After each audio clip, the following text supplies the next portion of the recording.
Bende Mataram. Audiobook, novel silat. Cerita, Hapraktikto. Bab 91. Mendengar ucapan Randu Kintir, teranglah sudah bagi Sang Aji.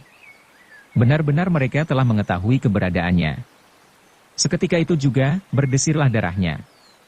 Terus saja ia berdiri tegak dengan menggenggam tinju. Dalam hal mengatur suatu rencana, Sang Aji bukan tandingnya. Begitu melihat Sang Aji, mereka bersikap seolah-olah terkejut dan heran. Hampir berbareng mereka memekik kaget tetapi bergerak maju. Dan Baruna yang berada di atas batu terus saja merosot ke tanah sambil menguap panjang lagi. "Siapa?" bentak Malangyuda. "Akulah murid Wirapati." "Sang Aji namaku," jawab Sang Aji dengan tenang. Mereka memekik terkejut lagi. Randu Kintir terus menyahut, "Hai. Apakah engkau hendak membalas dendam? Celaka. Agaknya kau telah mendengarkan pembicaraan kami. Celaka. Benar-benar kami susah untuk mengingkari lagi." Hati Sang Aji mendongkol mendengar ucapan Randu Kintir. Meskipun andai kata tolol tahulah dia, bahwa mereka terang-terangan telah mengetahui keberadaannya. Semua pembicaraan mereka telah diaturnya demikian rupa serta sengaja diperdengarkan. Sang Aji yang tak pandai berbicara hanya menjawab, "Haim." Dan karena sudah merasa bahwa persoalan itu harus diselesaikan dengan adu tenaga, terus saja ia menyelidiki sekitarnya. Diam-diam ia memuji lawannya. Ternyata mereka menempati garis lintang, sehingga ia berada pada suatu bidang sempit. Apabila jadi bergerak, ruang geraknya sangat terbatas. Teringat akan senjata pancing, cangkul dan kapak, tak terasa tergetarlah hatinya. Randu Kintir mendadak saja tertawa tergelak-gelak. Kemudian berkata nyaring, "Kami semua ini memang bajingan. Gurumu Wirapati memang kamilah yang menjebak." Sayang, dia baru sadar setelah nyawanya hampir terbang. "Haim, Haim, ini semua adalah gara-garanya orang gede itu. Aku sih cuma memancing di pinggir rawa." "Mengapa aku?" bentak Malangyada. "Hai," seru Randu Kintir heran. "Bukankah engkau yang berpura-pura main kapak di depan warung Citra Soma?" Lantas Citra Soma pura-pura menjadi orang berjasa yang menunjukkan jalan. Di tengah jalan, Wirapati bertemu dengan Panji Pengalasan yang pandai bermain priai. "Saudara kecil." Itu dia Panji Pengalasan yang dahulu berpura-pura dilukai musuh. Sikapnya menarik dan menawan hati, sehingga gurumu bisa terkecoh. "Hiho." Gurumu lantas bertemu dengan Baruna yang menguap di belakangmu itu. Perannya dahulu berada di atas jembatan.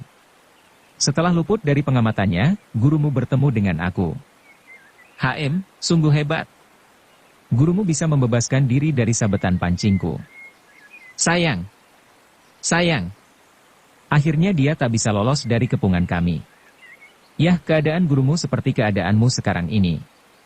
Meskipun andai kata gurumu berkulit tembaga, bertulang besi dan berotot kawat, masakan bisa menghadapi kami dengan berbareng. Kemudian, hai saudara kecil. Sebelum gurumu mati, Malangyuda inilah yang meremukkan tulang belulangnya. Saudara kecil. Lebih baik cobalah merampas obat pemunahnya. Siapa tahu, engkau bisa pulang ke gunung dengan selamat." Mendengar keterangan Randu Kintir yang cukup jelas, mendidihlah darah Sang Aji. Memang itulah yang dikehendaki Randu Kintir. Apabila seseorang sudah kena dipengaruhi rasa dendamnya secara berlebih-lebihan, cara berkelahinya akan cepat menjadi kalut. Untunglah, pembawaan Sang Aji tidaklah seperti beliran kena bara api. Dalam kegusarannya masih bisa ia mengurai diri. Mendadak saja ia bisa berpikir, waktu menyergap guru, mereka main bersembunyi, licik dan licin. Mengapa mendadak ini berlaku sebagai laku seorang satria? Dengan penuh selidik ia melemparkan pandang kepada Malangyuda. Teringatlah akan kekejamannya ia benci bukan kepalang. Waktu itu, Malangyuda memperlihatkan senyum licik dan merendahkan. Begitu kena pandang, lantas saja berkata mengguru. "Kau ingin menuntut balas? Balaslah aku. Caraku dahulu menjatuhkan gurumu, memang licik. Sekarang menghadapi engkau masakan perlu bermain sandiwara? Pusaka Bende Mataram dan keris Kiai Tunggul Manik kini berada di pihakku. Kalau mampu ambillah kembali. Kalau tidak, dengan pukulanku akan kupaksa engkau menyerahkan secara laki-laki." "Bagus. Dengan begitu berarti Syah." Randu Kintir menguatkan dengan tertawa terkekeh-kekeh. Kau bisa melaporkan hal itu kepada gurumu di dalam kubur. Dengan begitu, tak usah kau jadi setan untuk menguber-uber kami. Setan, potong Malang Yuda. Jadi setan pun, masakan aku takut? Sehabis berkata demikian, Malang Yuda maju selangkah. Sang Haji mengikuti geraknya. Kemudian berkata, mengingat usia kalian, mestinya aku harus memanggilmu paman. Kalian telah meremukkan tulang belulang guruku. Karena itu, aku wajib menuntut dendamnya. Berikan obat pemunahnya. Tentang kedua pusaka itu, tak usah dibicarakan lagi. Kau takut? Malang Yuda tertawa mengejek. Seperti engkau, aku pun seorang laki-laki. Tapi guruku selalu memberi ajaran padaku, manakala aku lagi menghadapi sesuatu perkara yang menyangkut kesejahteraan seseorang, aku harus berani mengesampingkan kepentingan pribadi. Hahaha. Randu Kintir. Bocah ingusan ini pandai berkhotbah juga, teriak Malang Yuda. Kemudian membentak, baik obat pemunah maupun kedua pusaka itu tidak akan kuberikan kepadamu. Kau mau apa? Kalau begitu, terpaksa aku melayani kehendakmu, bentak Sang Haji dengan gusar. Bagus. Gurumu, akulah yang meremukkan tulang belulangnya. Sekarang aku akan membiarkan engkau memukul dadaku sampai 3 kali. Nah, pukullah. Malang Yuda mengira, Sang Haji adalah makanan empuk yang bisa dipermainkan sekehendak hatinya seperti bola. Kalau gurunya bisa diruntuhkan dengan gampang, menghadapi muridnya tidaklah perlu menguras tenaga. Dalam hal ini, meskipun ia licin sebagai belut ternyata masih luput perhitungannya. Sang Haji meskipun murid Wirapati menggenggam ilmu ajaran Jaga Saradenta, Gagak Seta dan Kiai Kasan Kesambi.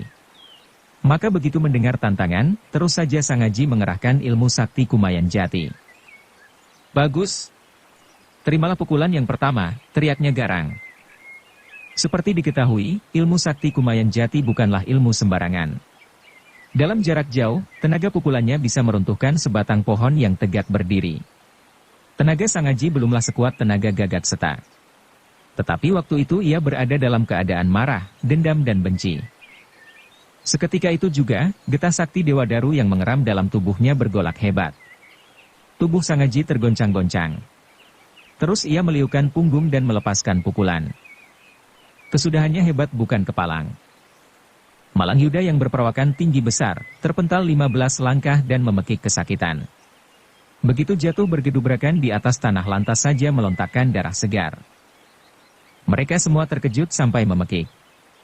Mimpi pun tidak, bahwa tenaga Sang Haji bisa melebihi gurunya. Lantas saja mereka bergerak mengepung dan tak berani lagi merendahkan lawan. Ih! Kalau begitu, benarlah laporan Suma dan Wira, kata Citra Somakero. Sang Haji tak mengenal siapa itu Suma dan Wira. Mendadak saja teringatlah dia kepada 4 prajurit penunggang kuda yang menganiaya seorang perempuan. Mengingat kelicikan dan kelicinan mereka, pastilah keempat prajurit tadi adalah sekomplotan. Selagi ia sibuk menebak-nebak 2 nama yang disebutkan Citra Soma, di luar gelanggang jumlah mereka bertambah 4 orang lagi. Ternyata mereka adalah 4 prajurit penunggang kuda tadi. Melihat tergelimpangnya Malang Yuda, mereka berteriak mengingatkan. Awas! Jangan sembrono! Sang Haji menoleh dan dengan gusar ia merenungi. Dalam pada itu, si mulut jahil Randu Kintir terdengar tertawa terbahak-bahak sambil berkata, saudara kecil jangan kepalang tanggung. Tadi dia menantang 3 pukulan bebas tanpa pajak. Hayo pukul lagi. Biarlah tahu rasa, betapa luas dunia ini. Malang Yuda nampak tertatih-tatih bangun. Diam-diam ia menyesali kesombongan diri. Tadi sama sekali ia tak bersedia. Tapi kini setelah merasakan hebat gempuran Sang Haji tanpa malu-malu lagi terus menghunus senjata kapaknya. Hai! Kau curang, teriak Randu Kintir. Randu Kintir, Malang Yuda, Citra Soma, Panji Pengalasan, Baruna dan keempat pembantunya, sesungguhnya jago-jago yang mengutamakan kehormatan diri. Meskipun sekomplotan, tapi dalam hati masing-masing mengharapkan keruntuhan lawan. Dengan begitu yang mempunyai hak mengangkangi kedua pusaka Bende Mataram jadi berkurang. Itulah sebabnya, walaupun terkejut sesungguhnya diam-diam mereka bergirang hati melihat Malang Yuda sampai memuntahkan darah segar. Randu Kintir, tunggu barang sebentar. Kalau aku sudah berhasil membereskan bocah ini, mengirimkan engkau ke neraka belumlah kasep, bentak Malang Yuda.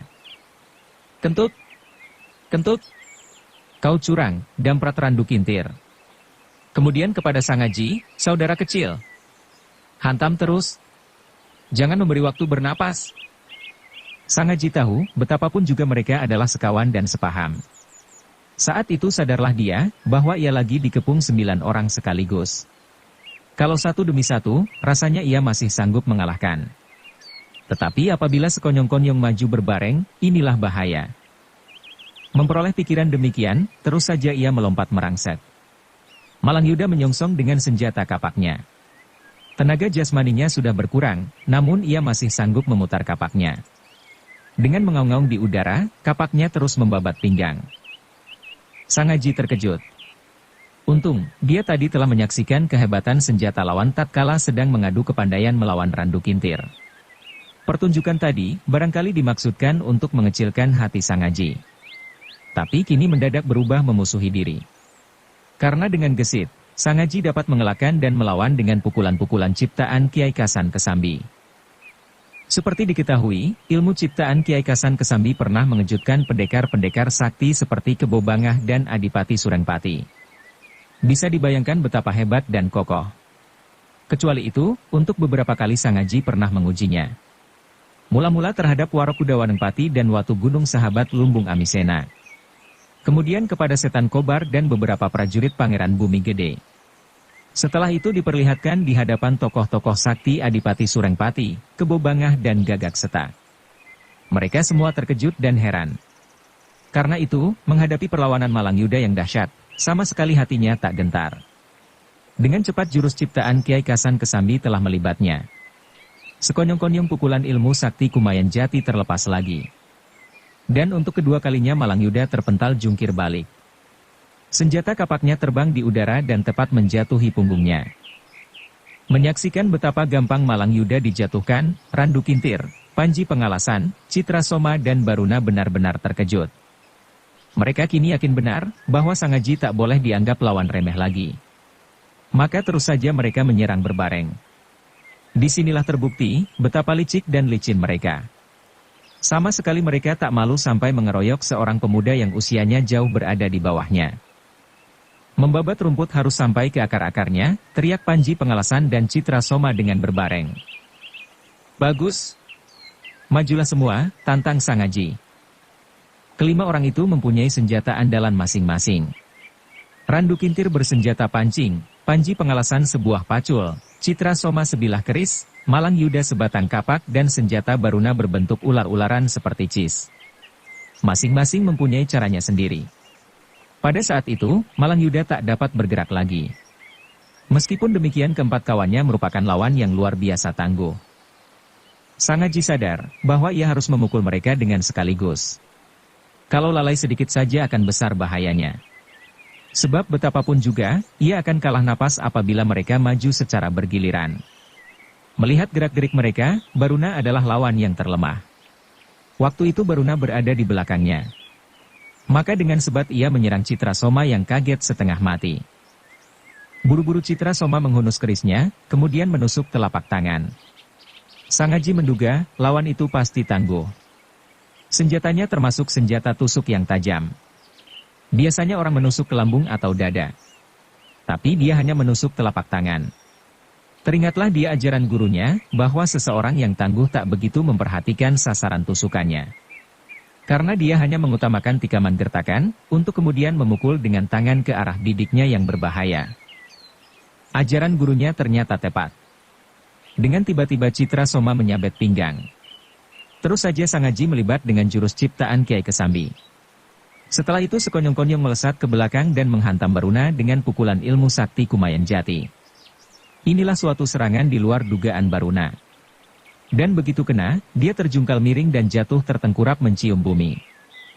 Pada saat itu pancing Randu Kintir dan pacul Panji Pengalasan turun dengan berbareng. Sudah barang tentu Sangaji terancam hebat. Sebat luar biasa ia menyambar tubuh Baruna dan dilemparkan untuk menyongsong senjata mereka. Waktu tangan Citra Soma sedang membabat. Begitu melihat sambaran tubuh Baruna, tak sempat lagi ia menarik. Mau tak mau ia harus memapaki. Dengan sikunya ia mendorong dan berbareng melompat ke samping. Dan yang untuk kedua kalinya, Baruna jatuh bergedebrukan ke tanah. Dengan merangkak-rangkak, ia keluar gelanggang. Kemudian duduk bersila mengatur napas. Terpaksa Baruna tak dapat berkelahi lagi. Dengan memaksa diri ia menguasai peredaran darahnya. Namun tak urung, darah segar terlontar juga dari mulutnya. Randu Kintir, Citra Soma dan Panji Pengalasan bertiga, diam-diam bergirang hati. Dengan terlukanya Malang Yuda dan Baruna berarti kurangnya saingan mereka. Kemudian dengan hati-hati mereka mendesak Sang Aji yang ternyata tangguh melebihi dugaan semula. Sambil berkelahi Sang Aji memperhatikan gerak-gerik Citra Soma yang serba rahasia. Orang itu kadang-kadang nampak tersenyum licik dan sekali-kali mengerling kepada Panji Pengalasan yang berwajah halus seperti priai. Senjata Panji Pengalasan yang berbentuk sebatang pacul, aneh pula perubahannya, kadang kala membongkar tanah, kemudian mementalkan. Setelah berputar mengawang ke udara dan turun dengan dahsyat mengancam kepala. Selama hidupnya, Sang Aji belum pernah menghadapi senjata semacam itu. Namun demikian tak berani ia terlalu mencurahkan perhatiannya kepadanya, karena senyum licik Citra Soma sangat mencurigakan. Si mulut jahil Randu Kintir, sebenarnya tak boleh dianggap remeh. Kecuali bersenjata pancing, ia berkelahi di atas egrannya. Sepak terjangnya gesit di luar dugaan. Tetapi terhadap orang-orang ini, Sang Aji memperoleh kesan baik. Suaranya yang keras dan tajam, mengandung kejujuran. Entah memang demikian pula pengucapan hatinya, hanya setan dan iblis yang tahu. Selagi mereka bertempur, 4 penunggang kuda yang berada di luar gelanggang mulai bergerak. Yang seorang tadi kena hajar Sang Aji tatkala menganiaya seorang perempuan. Tetapi 3 orang lainnya masih segar bugar. Mereka bertiga merasa bukan tandingan Sang Aji. Karena itu, terus saja mempersiapkan senjata panahnya. Kemudian dengan berbareng melepaskan anak panah yang segera bersuing di udara. Sang Aji terkejut mendengar bunyi desing itu. Menghadapi 3 lawan tangguh itu, ia bersikap hati-hati. Meskipun belum tentu kalah, tetapi menang pun bukanlah gampang. Hal itu bisa dimengerti. Gurunya sendiri, Wirapati tak mampu menandingi dengan berbareng. Mendadak saja, 3 panah terus menyambar. Terkejut ia mengibaskan tangan dan buru-buru mengelak ke samping. Dengan demikian garis pertahanannya berubah. Randu Kintir, Citra Soma dan Panji Pengalasan adalah 3 pendekar yang berpengalaman. Begitu melihat lowongan, terus saja menyerang dengan berbareng. Menghadapi bahaya, Sang Aji tak menjadi gugup. Untuk menahan serangan mereka, terpaksa ia menggunakan ilmu sakti Kumayan Jati. Seperti diketahui ilmu sakti tersebut, bisa memukul lawan dari jauh. Sayang, lawannya sedang bergerak sehingga hasilnya tak begitu memuaskan. Meskipun demikian, daya tekanannya bisa pula menahan rangsakan mereka. Dalam perbandingan, ilmu Sang Aji tak usah takut kalah dibandingkan dengan mereka. Pada waktu itu, gurunya sendiri belum pasti bisa mengalahkan. Tetapi karena ia dikerubut 3 orang dan diganggu 4 orang dari luar gelanggang, ia jadi kerepotan juga. Kecuali itu, ia kalah dalam hal pengalaman dan masa meyakinkan. Randu Kintir segera melecutkan senjata pancing yang mendengung di angkasa. Panji Pengalasan dan Citra Soma dengan gregetan mulai merangsek hebat. Sekalipun demikian, mereka tak dapat berbuat banyak oleh garis pertahanan ilmu sakti Kumayan Jati yang rapat bukan main. Bahkan sekali-kali Sang Aji mencampur dengan jurus-jurus ilmu ajaran Jaga Saradenta, Wirapati dan ilmu ciptaan Kiai Kasan Kesambi. Kedudukannya bertambah lama bertambah kuat dan kokoh. Tak lama kemudian rangsakan senjata Randu Kintir makin terasa berbahaya. Panji Pengalasan dan Citra Soma tak mau ketinggalan pula. Tekanan mereka, mau tak mau membuat hati Sang Aji gelisah. Kalau terus-menerus begini, bagaimana aku bisa membalas dendam guru? Rupanya, aku tak sanggup menandingi, pikir Sang Aji resah. Benar-benar aku ini seorang laki-laki tiada gunanya hidup lama lagi. Kalau sampai 4 pembantunya terjun pula ke gelanggang, entah bagaimana nanti akibatnya. Selagi ia bergelisah, mendadak saja Citra Soma memekik aneh. Kedua temannya terus saja melesat. Sang Aji terkejut dan kecurigaannya menusuk kepala. Tatkala itu, ia melihat Citra Soma tegak berdiri kaku bagai mayat. Tubuhnya kemudian melompat tinggi, lalu turun lagi dengan mengibaskan tangan. Inilah suatu serangan yang aneh dan mencurigakan. Tanpa berpikir panjang lagi, Sang Aji terus menjejak tanah dan mundur 4 langkah. Pada saat itu, penciumannya mencium bau harum dupa. Pandang matanya jadi kabur. Apabila ia memaksakan diri menjenakkan mata, sekilas pandang terlihatlah gumpalan asap hitam turun sebagai tirai. Celaka, ia kaget. Tahulah dia, bahwa lawannya sedang menyebar racun bubuk berupa asap. Segera ia menahan pernapasannya. Kemudian melompat mendesak dengan melontarkan pukulan ilmu sakti Kumayan Jati. Citra Soma heran. Terang-terang Sangaji telah menghisap racun, namun belum roboh juga. Bahkan bisa melontarkan pukulan dahsyat tanpa terganggu. Biasanya sekalipun harimau pasti roboh begitu mencium racunnya. Kenapa dia masih begini gesit dan segar bugar? Pikirnya menebak-nebak. Citra Soma tak tahu bahwa dalam diri pemuda itu mengeram getah sakti Dewa Daru yang dapat menawarkan segala racun yang berada di muka bumi ini. Selain itu, madu tabuhan Tunjung Biru merupakan obat pemunah tiada bandingnya. Karena itu Citra Soma yang mengandalkan senjata uap beracunnya gagal dalam hal ini. Hatinya mendongkol bukan kepalang. Dengan kegusaran yang menyala-nyala dalam dadanya, ia melompat sambil menyerang. Saat itu, Sangaji melepaskan pukulan ilmu sakti Kumayan Jati untuk yang kedua kalinya. Gugup Citra Soma melesat ke samping. Walaupun demikian, tak urung ia masih keserempet juga. Tubuhnya tergoncang hebat dan hampir saja terpental jungkir balik mencium tanah. Awas! Bocah ini benar-benar berbahaya, serunya terkejut. Dengan cepat ia menyebarkan racun asapnya lagi. Randu Kintir dan Panji Pengalasan yang mengenal hebatnya racun Citra Soma dengan sebat melompat ke samping. Mereka bebas dari asap beracun, namun dadanya seperti mau muntah. Itulah sebabnya, tak berani mereka mendekat lagi. Citra Soma sendiri tak takut menghadapi racunnya sendiri, karena sebelumnya telah menelan obat pemurahnya. Sangaji tak sudi menunggu tibanya serangan itu. Cepat ia menggeser ke samping dan melepaskan pukulan jurus ciptaan Kiai Kasan Kesambi dengan tenaga lontaran pergolakan getah Dewa Daru. Melihat bahaya itu, gugup Citra Soma mundur berjungkir balik. Dan begitu desir angin pukulan Sangaji lewat di antaranya, Panji Pengalasan mendesak maju. Senjata paculnya terus menyambar dahsyat. Sangaji terkejut. Semenjak tadi sadarlah dia, bahwa senjata Panji Pengalasan tak boleh diremehkan. Cepat ia mendahului menyerang dada. Oleh serangan itu, Panji Pengalasan menarik tangan kirinya melindungi dada. Mendadak saja, Sangaji membatalkan serangan dan terus menyabet lambung. Sudah barang tentu Panji Pengalasan kaget sampai memekik. Tahu-tahu, tubuhnya terpental dan menggelinding seperti bola. Dengan jatuhnya dua lawan, Sangaji bisa bernapas agak lega. Mendadak saja di luar dugaan, keempat pembantu mereka yang berada di luar gelanggang melepaskan panah dengan berbareng. Dan batang panah langsung mengancam padanya, tetapi yang lainnya menyerang si Willem. Melihat bersuingnya dua batang panah mengancam Willem, Sangaji terkejut. Gugup ia mengibaskan tangan menangkis panah yang menusuk padanya. Kemudian dengan gugup ia melontarkan pukulan dari jauh. Jarak antara dia dan Willem kurang lebih 20 langkah.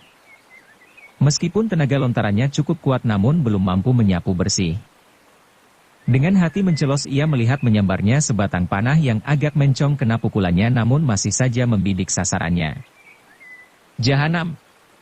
Mengapa memanah kuda? Bentak Sangaji dengan gemetar. Terus saja ia bersuit tinggi. Mendengar suitannya, Willem bergerak menggeser badan. Dengan begitu luputlah ia dari ancaman panah. Namun masih saja menyerempet ekornya, sehingga ia kaget berjingkrakan. Menyaksikan betapa gugupnya Sangaji melindungi kudanya, mereka seperti tergugah penglihatannya. Terus saja dengan licik menyerang Willem. Bunuh dahulu kudanya. Mereka saling memberi aba-aba. Sangaji gusar bukan kepalang mendengar teriakan mereka. Terus saja ia melompat melindungi Willem. Begitu melihat Willem berjingkrakan, dengan gagah ia berkata, Willem, jangan takut. Waktu itu, Malang Yuda dan Baruna sudah dapat bergerak kembali. Sekalipun gerak-geriknya belum leluasa, namun dengan datangnya mereka Sangaji jadi kerepotan. Apalagi mereka berkelahi seperti anjing gila oleh dendam dan rasa benci yang meluap-luap. Randu Kintir, Panji Pengalasan dan Citra Soma melibatnya dengan berbareng sehingga ia tak dapat melindungi Willem. Sedang 4 orang yang bersenjata panah bergerak menyerang Waihem. Betapa gugup dan gelisah hati Sangaji, tak dapat dilukiskan lagi. Ia bertempur dengan berlari-larian. Perhatiannya lebih ditumpahkan kepada keselamatan si Willem. Tetapi apabila ia hendak mendekati, kelima lawannya terus saja melibatnya. Dengan begitu sia-sialah usahanya hendak membebaskan si Willem dari ancaman mereka. Kalau saja aku bisa melepaskan tali ikatannya, pikirnya. Namun maksud itu tak gampang-gampang bisa dilaksanakan. Mendadak saja 4 batang panah nampak menyambar. Gugup ia menjejak tanah dan tanpa berpikir panjang lagi, terus saja menubruknya. Hebat kesudahannya. Keempat batang panah itu kena ditangkisnya Mencong. Sebaliknya dialah yang menjadi korban. Dalam saat kedudukannya belum kokoh, kelima lawannya menyerang dengan berbareng. Ia memekik kaget. Maklumlah, baru saja ia melompat dan belum lagi mendarat di atas tanah dengan baik. Maka dengan terpaksa ia menangkis sebisa-bisanya. Keras melawan keras. Mereka berlima bukanlah orang-orang biasa. Mereka semua adalah kawanan pendekar yang memiliki tenaga sakti. Perbandingan tenaga Sangaji waktu itu, barangkali lagi 1 melawan 2. Karena itu, begitu kena benturan 5 tenaga dengan berbareng, seketika itu juga terguncanglah tubuhnya. Apalagi kedudukannya, belum kokoh. Tak ampun lagi, ia terpental 2 langkah dan memuntahkan darah segar. Malangyuda girang melihat jatuhnya lawan. Dengan memutar kapak ia berniat hendak menghabisi nyawa. Tetapi tatkala kapaknya hampir membabat tubuh, mendadak saja pancing Randu Kintir melibatnya dan memukul balik. "Hai bangsat! Kenapa?" bentaknya. "Kentutmu," maki Randu Kintir dengan melototkan mata. "Masakan kau yang akan menjadi pemilik kedua pusaka Bende Mataram? Mana bisa?" Malangyuda heran bukan main. Sekonyong-konyong sadarlah dia. Taulah aku kini, pikirnya. Jikalau anak ini mati di tangannya, bukankah dia akan mempunyai suara besar dalam penentuan membagi hasil? Oleh pertimbangan itu, ia menjadi kalap. Sekarang ia tak lagi mengancam Sangaji, tetapi berbalik memukul Randu Kintir. Mereka terus saja saling menggebrak. Panji Pengalasan yang bisa berpikir segera menegur. "Hai, kenapa kau saling hantam?" Baik Malangyuda maupun Randu Kintir tak menjawab. Tetapi seperti berjanji mereka bergerak melebat. Mau tak mau Panji Pengalasan terpaksa menangkis. Citra Soma yang cerdik tak sudi melibatkan diri. Dengan tersenyum licik ia maju mendekati Sangaji bersama Baruna. Pada waktu itu, darah Sangaji masih saja menyembur. Napasnya mencekik leher. Walaupun demikian, ia masih sadar menghadapi lawan. Dengan memaksa diri ia berdiri tegak dan menghalang melindungi Willem. Keempat penunggang kuda melepaskan anak panahnya lagi. Sangaji jadi putus asa. Pikirnya, habislah sudah usahaku. Benar-benar aku ini seseorang tiada guna. Dengan mengangkat tangan ia mengibaskan lengan. 2 panah kena di sampuknya jatuh. 2 panah lainnya menyerempet kedua pundaknya hampir berbareng. Darahnya lantas saja mengucur membasahi dada. "Serahkan saja nyawamu," kata Citra Soma dengan tersenyum dengki. "Meskipun engkau berotot kawat bertulang besi masakan bisa melawan tenaga gabungan kami." Ucapan Citra Soma itu, meskipun menyakitkan hati sesungguhnya benar. Diam-diam Sangaji mengeluh dalam hati. Pikirnya, keempat penunggang kuda itu andai kata tidak mengganggu masakan aku tak mampu melawan. Teringat akan gurunya yang kena siksa demikian rupa, menggigilah seluruh badannya. Apakah ia harus menyerah begitu saja menerima nasib? Tidak. Dan sekonyong-konyong teringatlah dia, bahwa dalam kantongnya tersimpan segenggam biji sawo, dari Gagak Seta. Dahulu ia pernah memperoleh ilmu menimpuk biji sawo dari Gagak Seta. Selama itu, belum pernah mempergunakan atau mengingat-ingatnya, ia menganggap senjata itu kurang perwira. Gurunya dahulu, Wirapati berpaham demikian juga. Tetapi kini, ia lagi menghadapi soal mati atau hidup. Keempat penunggang kuda itu jadi penasaran karena panahnya kena disemplok, waktu itu mulai memasang anak panahnya lagi. Bersambung ke bab 92. Dukung kami dengan subscribe, follow, like, komen dan share. Terima kasih.